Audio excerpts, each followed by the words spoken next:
Cease fire यानी कि युद्ध विराम को बढ़ा दिया गया है। साफ तौर पर कोमल, अमेरिकी राष्ट्रपति डोनाल्ड ट्रंप ने कहा कि सीज फायर अनिश्चित समय तक जारी रहेगा ताकि बातचीत का मौका मिल सके। अब इसी बीच कोमल, हम सबको याद था कि जो इस्लामाबाद टॉक्स हुई थी, जो यहाँ पर वार्ता रखी गई थी, जो सीज फायर करवाई गई थी, डोनाल्ड ट्रंप सीज फायर के बाद जो ईरान को अपना दोस्त बता रहे थे, भाई बता रहे थे, बंधु बता रहे थे, उससे पहले उसी भाई पर जो है ताबड़तोड़ गोलियां चला रहे थे। तो कहीं ना कहीं ये साफ तौर पर ये प्रभावित चीजें बता देती हैं।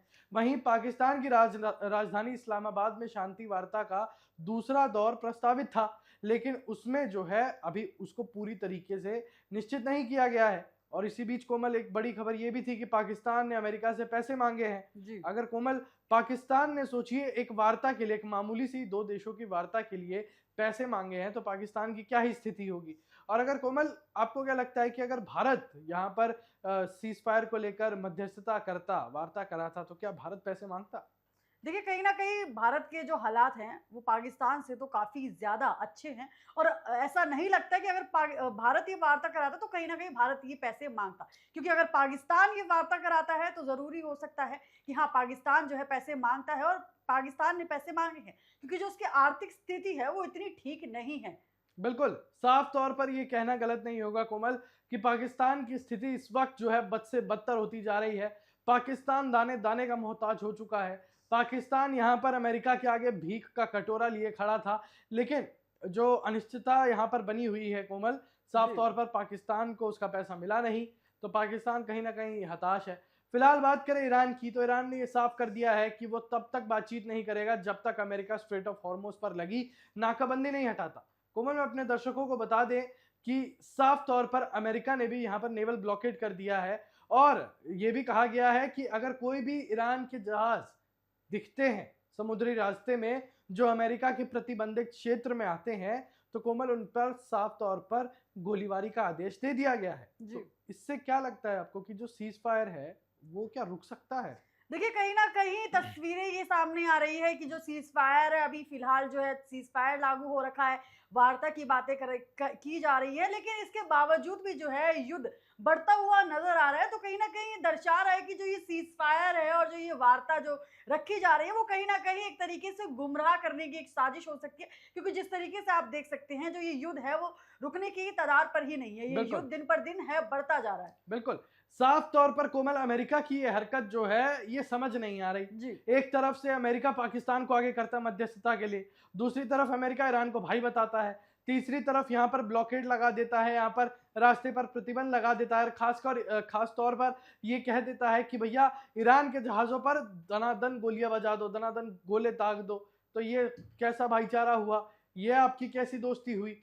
स्ट्रेट ऑफ हॉर्मोज पर यहाँ पर पूरा मुद्दा गरमाया हुआ है। आपको बता दें कि स्ट्रेट ऑफ हॉर्मुज तेल सप्लाई का अहम समुद्री रास्ता है, और इसी की वजह से तनाव लगातार बढ़ रहा है, और इसी क्षेत्र में कम से कम 3 जहाजों पर हमले हुए हैं, जिससे अंतर्राष्ट्रीय चिंता बढ़ गई है। कोमल, इसी में जो जहाजों पर हमले हुए उसमें से 2 जी। जहाज तो हमारे भी थे। देखिए, कहीं न कहीं ईरान के आपसी देशों के साथ जो संबंध है, वो तो खराब ही हैं और उसके साथ जब वो भारत को अपना दोस्त कहता था और उस बीच ऐसी खबर आना कि जो उसने भारत के 2 जहाज़ों पर जो अटैक किया था, वो कहीं न कहीं इसकी दोस्ती को तो प्रभावित करता है और साथ में ये सवाल भी खड़े करता है कि अगर वो भारत का एक बहुत अच्छा दोस्त था और अपने आप को एक दोस्त कहता था, तो उसने जो है ये कदम क्यों उठाया? क्या ये कदम किसी के भड़कावे में आकर उठाया या उसने खुद से ही कदम उठाया? क्योंकि जिस तरीके से हालात अभी युद्ध के हैं और अगर उसके किसी देश के साथ जो है आपसी संबंध अच्छे बनते भी हैं, तो वो कहीं न कहीं इन तस्वीरों से साफ बिगड़ते हुए नज़र आते हैं। बिल्कुल कोमल, साफ तौर पर ईरान का भी रवैया यहाँ पर समझ नहीं आ रहा है। ईरान की सेना ने 2 जहाज़ों को कब्जे में लेने का दावा कर दिया। अमेरिका ने ईरान पर दबाव बनाने के लिए समुद्री नाकाबंदी, जो मैंने अभी पहले बताया, नेवल जी। ब्लॉकेड, वो लागू कर रखी है। ये नाकेबंदी ईरान की अर्थव्यवस्था को भारी नुकसान पहुंचा रही है, और तेल व्यापार जो है वो प्रभावित हो रहा है। ट्रंप प्रशासन चाहता है कि ईरान न्यूक्लियर प्रोग्राम और क्षेत्रीय गतिविधियों पर समझौता करे। तो ये साफ तौर पर ये सारी चीजें जो है मिलाकर जाहिर करती हैं कि इस वक्त युद्ध की जो स्थिति है वो खराब होती जा रही है। तो इसी बीच अगर हम यहाँ पर बात करेंगे कि क्या अपडेट है, यहाँ पर हम आपको बता रहे हैं युद्ध को लेकर मिडिल ईस्ट में तनाव तो है, उसके बावजूद सीज फायर को लेकर जो है खतरा बढ़ चुका है। अमेरिका ईरान टकराव चालू है, लेकिन हॉर्मोज सबसे बड़ा फ्लैश पॉइंट है। जी हाँ, खाड़ी में हमले तेज होने के कारण वैश्विक चिंता लगातार बढ़ चुकी है। हम आपको लगातार बड़ी खबर बता रहे हैं कि नाकेबंदी पर अमेरिका अड़ा हुआ है और बातचीत से ईरान बिल्कुल पीछे है। तेल सप्लाई संकट जो है वो दुनिया में गहरा चुका है और दुनिया अब अलर्ट मोड पर है। बड़ी खबरें हम आप तक लगातार पहुंचा रहे हैं दर्शकों सीधे टीवी7 भारत पर। मिडल ईस्ट में तनाव जो है वो सीज फायर के बावजूद खतरा पैदा कर रहा है कहीं ना कहीं, और अमेरिका ईरान टकराव जो है वो हॉर्मोज में बड़ा फ्लैश पॉइंट बना हुआ है और खाड़ी में हमले तेज हैं। उसी के चलते वैश्विक चिंता जो है वो लगातार बढ़ती जा रही है। लगातार हम ये खबरें आप तक पहुंचा रहे हैं कि नाकेबंदी पर अमेरिका तो अड़ चुका है, लेकिन ईरान उसके बावजूद यहाँ पर बात नहीं करना चाहता। ईरान यहाँ पर जो है अमेरिका से एक तरीके से मध्यस्थता में नहीं आना चाहता, एक तरीके से यहाँ पर अमेरिका से कॉम्प्रोमाइज नहीं करना चाहता। तो कहीं ना कहीं ये चीजें सारी बता देती हैं, हम आपको लगातार ये बड़ी खबर हम आपको बता रहे हैं। और इसी के साथ ट्रंप प्रशासन भी ये चाहता है कि ईरान न्यूक्लियर प्रोग्राम और क्षेत्रीय गतिविधियों पर समझौता करे।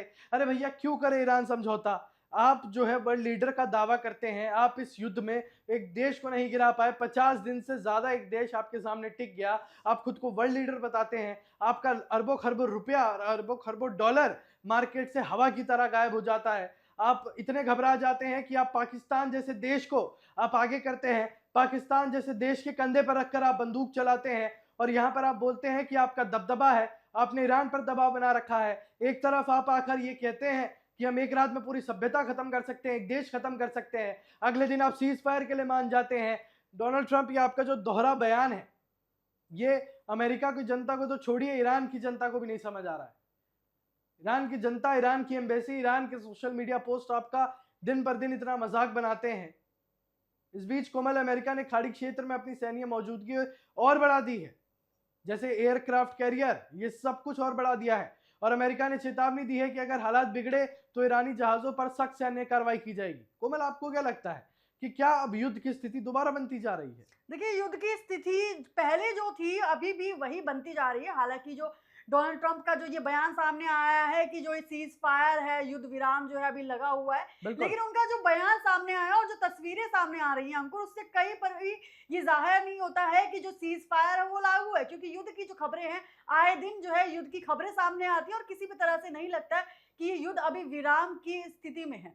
अब आप डोनाल्ड ट्रंप की दोहरी बातें समझिए कोमल। जी। जब इसराइल और लेबनान में सीज फायर हुआ था तब डोनाल्ड ट्रंप ने तो सीधे तौर पर आके दावा ठोक दिया था कि भैया मेरे कहने पे सीज फायर हुआ है, ईरान से समझौता करना है तो इसी वजह से हमारा सीज फायर हुआ है। 10 दिन का वो महज सीज फायर था, लेकिन उस सीज फायर में क्या हुआ, हफ्ता भी पूरा नहीं हुआ और इसराइल ने जो है लेबनान पर फिर से गोले दागने शुरू कर दिए, फिर से हमला करना शुरू कर दिया।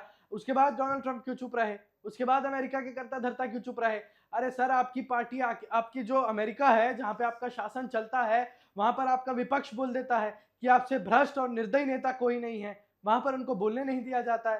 साफ तौर पर विपक्ष अगर आपका कह रहा हो, आपकी जनता आपको कह रही हो कि आप राजा नहीं, आप नेता हैं, नेतागिरी करिए, राजागिरी मत करिए, तो ये साफ तौर पर आपकी स्थिति जब अमेरिका में ही खराब है तो पूरे विश्व में कैसी होगी? आप यहाँ पर आके श्रेय लेने की कोशिश करते हैं। भारत पाकिस्तान का श्रेय आपने कितनी बार लिया? 7 बार से ज्यादा आपने प्रेस कॉन्फ्रेंस में अपने बताया कि इंडिया और पाकिस्तान का जो सीज फायर है वो मैंने करवाया। आप अपना सीज फायर क्यों नहीं करवा पा रहे? आप अपनी शर्तें क्यों नहीं मनवा पा रहे? क्यों आप ईरान से यूरेनियम नहीं ले पा रहे? क्यों आप ईरान को धमका नहीं पा रहे? वैसे तो आप खुली चेतावनी दे देते हैं, खुली चेतावनी के लिए आपका नाम जाना जाता है, उसके बावजूद आप यहाँ पर ईरान को क्यों नहीं कब्जे में ले पा रहे? बातें तो आप इतनी बड़ी बड़ी करते हैं। ईरान आपसे छोटा देश है, ईरान आपसे कमजोर है, ये आप खुद बताते हैं कि ईरान आपसे कमजोर है। आपने ईरान का जो है एयर डिफेंस खराब कर दिया, सब कुछ खत्म कर दिया, उसके बावजूद क्यों ईरान यहाँ पर टस से मस नहीं हो रहा? क्यों यहाँ पर आप पाकिस्तान को आगे कर रहे हैं, पाकिस्तान के कंधे पर रखकर बंदूक चला रहे हैं? शहबाज शरीफ, उनका कोई लेना देना नहीं, यहाँ पर उनकी भी बेइज्जती करवा रहे हैं। ये आप अपने टीवी स्क्रीन पर तबाही की मंजर देख सकते हैं। अगर ये सारी चीजें आपको रोकनी थी तो क्यों आप सीज फायर का मुद्दा आगे नहीं बढ़ा पा रहे? इसराइल और लेबनान के बीच अभी भी तनाव है, लेकिन उसका सीज फायर 3 हफ्ते के लिए और बढ़ाया गया है, लेकिन अब ये सीज फायर नाम नाम के रह गए हैं। अगर आप इतने बड़े बड़े दावे करते हैं कि सीज फायर मेरे कहने से हो रहा है, तो ये सब क्यों ईरान आपको सीधे तौर पर धमकी दे जाता है? क्यों ईरान जैसा छोटा देश, आपके मुताबिक अगर ईरान छोटा देश है तो क्यों वो आपको धमकी देता है? क्यों अमेरिका की जनता आपके खिलाफ नारेबाजी करती है? क्यों अमेरिका की जनता कहती है आप नेता हो, राजा नहीं, राजागिरी मत करो, नेतागिरी करो? क्यों आपका विपक्ष आपको निर्दयी बताता है? यहां पर हजारों मासूमों की जानें चली गई इस युद्ध के चलते, उसके बाद आप आके कहते हैं कि ईरान हमारा भाई है, ईरान हमारा दोस्त है। हम मिलकर ईरान को बनाएंगे। और वही आप थे जो सीज फायर की पिछली रात को आपने साफ तौर पर कहा था हम चाहें तो एक रात में पूरे देश की सभ्यता को खत्म कर सकते हैं। ये कैसी दोहरी राजनीति है आपकी? देखिए अंकुर, एक सीज फायर से पहले ये बयान आना और उसके अगले ही दिन सीज फायर लागू करना और ये कहना कि हम आपस में अच्छे दोस्त हैं, ये कहीं ना कहीं एक बहुत बड़ा सवाल खड़ा करता है। और चलो आपने सीज फायर भी लागू करा, उसके बाद जो सीज फायर है वो भी टिकता हुआ नजर नहीं आया और जो युद्ध है वो बढ़ता हुआ लगातार नजर आ रहा है। कोमल, यहाँ पर इन्होंने पाकिस्तान को आगे किया ताकि अमेरिका को लगा कि हमारी बेइज्जती ना हो। साफ तौर पर यहाँ पर पाकिस्तान गिड़गिड़ाया, चाहे अमेरिका की बात कहूं चाहे ईरान की बात करूं। अमेरिका तो पहले से ही माना हुआ था क्योंकि भैया अमेरिका तो पाकिस्तान का वेंटिलेटर है। अमेरिका ने कोई बड़ी बात नहीं है पाकिस्तान को धमकाया हो, डोनाल्ड ट्रंप ने शहबाज शरीफ को धमकाया हो कि सीज फायर करवाओ, क्योंकि आज भी आसिम मुनीर दर दर भटक रहे हैं, मीटिंगें कर रहे हैं सीज फायर के लिए। शहबाज शरीफ एड़ी चोटी का जोर लगा रहे हैं सीज फायर के लिए। आज भी सोचिए, जिस देश का कोई लेना देना नहीं है इस युद्ध से, वो भी यहाँ पर जो है सीज फायर की दलीलें मार रहा है। देखिए पाकिस्तान तो लगातार इस युद्ध में मीडिएटर के तौर पर नजर आ रहा है। उसको तो अपने जो आर्थिक जो उसकी स्थिति है, कहीं ना कहीं उसको ये लगता है कि ये युद्ध रुक जाता है तो जो उसकी पाकिस्तान की आर्थिक स्थिति है उसमें सुधार आ जाएगा। लेकिन जो भी वो अगर प्रयास कर रहा है इस युद्ध को रुकवाने के लिए, तो उसके प्रयास भी जो है वो सफल होते हुए नजर नहीं आ रहे हैं। कोमल देखिए, पाकिस्तान की तरफ से दबाव हर जगह से है। पाकिस्तान की तरफ से अमेरिका दबाव बना रहा है कि भैया सीज फायर कराओ, यूएई दबाव बना रहा है कि हमारा पैसा दो। अब पाकिस्तान करे तो करे क्या? वो कहावत है ना कि धोबी का कुत्ता ना घर का ना घाट का, ना वो इधर का रहा ना उधर का रहा। शहबाज शरीफ भी वैसे रहे, इस्लामाबाद टॉक्स में अपनी आर्थिक शक्ति झोंक दी, वो भी फेल हो गया, असफल हो गया। उसके बाद अब उनको पैसे मांगने पड़े, वो भी पैसे अभी नहीं मिले। खैर, यहाँ पर हम युद्ध की बात कर रहे हैं तो कोमल, युद्ध और तनाव के कारण तेल की कीमतें और वैश्विक बाजार प्रभावित हो रहे हैं। कुल मिलाकर स्थिति अभी भी बेहद तनावपूर्ण है। सीज फायर होने के बावजूद युद्ध कभी भी फिर से भड़क सकता है। यहाँ पर अमेरिकी राष्ट्रपति डोनाल्ड ट्रंप की बातें कहाँ हैं? वो तो साफ तौर पर ये कहते हैं ना कि हमारी वजह से ये सीज फायर हुआ। जब इजराइल और लेबनान में सीज फायर हुआ था, डोनाल्ड ट्रंप पहुंच गए थे सबसे पहले कि भैया हमने बात करी थी, हमने सीज फायर करवाया था। इजराइल और ईरान में भी किसने बोला? अमेरिका ने बोला कि हमने सीज फायर कराया था। जब आपने ही सीज फायर कराया तो आपके सारे सीज फायर टूट कैसे जाते हैं? आपने भारत और पाकिस्तान का श्रेय लिया था ना। तो साफ तौर पर प्रधानमंत्री मोदी आके सदन में ये कहते हैं कि हमने किसी दूसरे देश के दबाव में आके तो ये सीज फायर नहीं करा, हमने किसी दूसरे देश के कहने पे तो सीज फायर नहीं करा, हमने अपनी मर्जी से करा। उसके बावजूद डोनाल्ड ट्रंप, आप साफ तौर पर 6 से 7 बार, या मैं यूं कहूं उससे ज्यादा बार आप आकर कह देते थे कि हमने सीज फायर करवाया। तो अब करवाइए ना सीज फायर। अब जब अमेरिका खतरे में है तब करवाइए सीज फायर।